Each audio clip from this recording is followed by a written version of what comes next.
Hey everyone, today we're going to take a look at growing radishes in a gutter garden. I did this last year, but the mistake I made was I put too much soil in the gutter and the radishes push up out of the soil and I wasn't able to cover over them. So this year what I did was I left it down about 1.5 inches. This way I'm hoping that when the radishes push up out of the soil I'll be able to, cover them over with more soil. So we'll have to wait and see if that works out a little bit better. And today is May 1st. These guys have been out for about 10 days.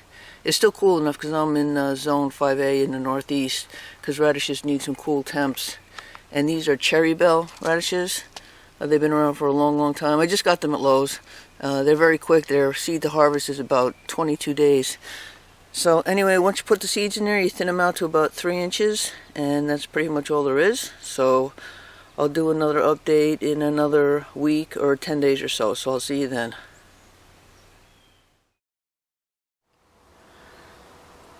Okay, it's been about 30 days and some of the radishes are ready to be harvested. I pulled up a couple already just to make sure.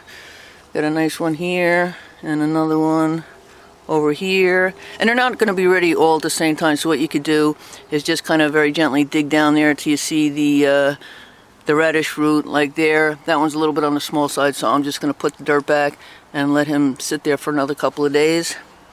And as you can see, I filled up the gutter at this point with dirt as the radishes grew, and that worked a lot better than starting out with the full gutter full of dirt. So that's pretty much about it. It only takes about 30 days from seed to harvest.